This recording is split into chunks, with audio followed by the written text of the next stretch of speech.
Shalom.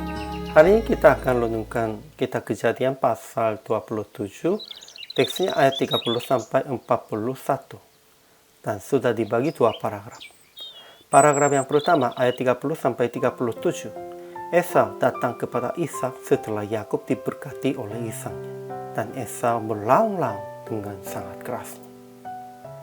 Paragraf yang kedua ayat 38 sampai 41. Ishak berkata kepada Esau, "Engkau akan hidup dari pedangmu, dan engkau akan menjadi hamba adikmu. Tetapi akan terjadi kelak, apabila engkau berusaha sungguh-sungguh, maka engkau akan melemparkan kuk itu dari tengkukmu."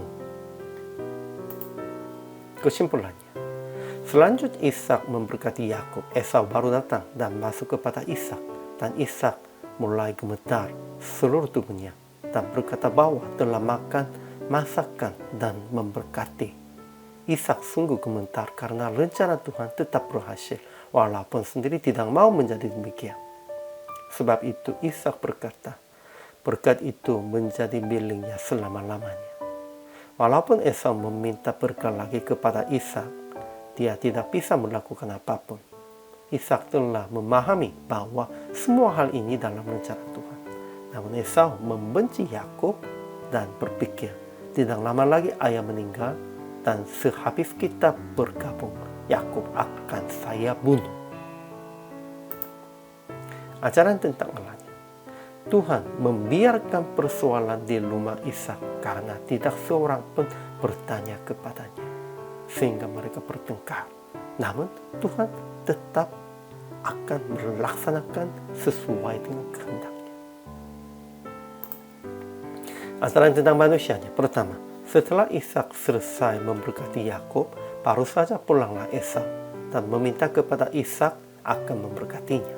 Tetapi Ishak terkejut dengan sangat dan berkata, "Aku telah memberkati dia, dan dia akan tetap orang yang diberkati." Kedua, Esau melaung-laung dengan sangat keras dan berkata bahwa Yakub telah 2 kali menipunya.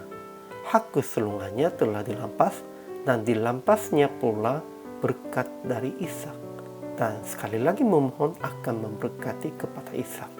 Namun kalau Esau sudah tahu begitu, sebenarnya Esaunya melampasnya yang diberkati karena sudah hak sulungnya ada kepada Yakub. Itu ironinya sendiri. Ketiga, Ishak berkata bahwa Esau akan menjadi hamba adiknya, jadi Esau menaruh dendam kepada Yakub dan mengambil keputusannya akan membunuh Yakub setelah ayah meninggal. Aplikasi hari ini. Pertama, ingat, semua berkat datang dari Tuhan, bukan dari berkat ayah atau orang-orang. Sekalipun Ishak ingin memberkati, kalau itu tidak dari Tuhan, sia-sianya. Namun Ishak pun juga hanya fokusnya dia memberkati. Esau pun juga ingin diberkatinya oleh ayahnya.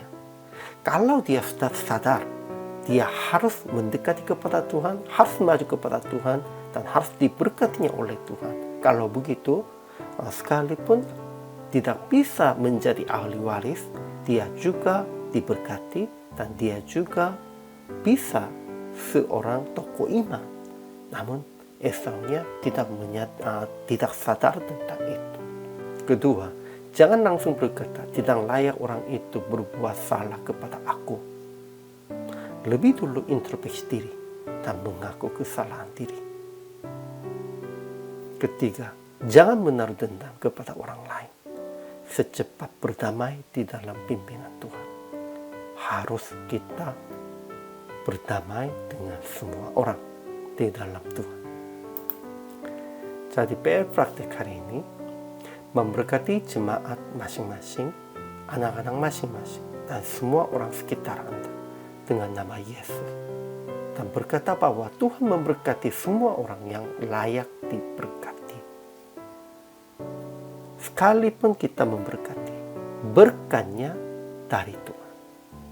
Kita hanya menjadi saluran berkat.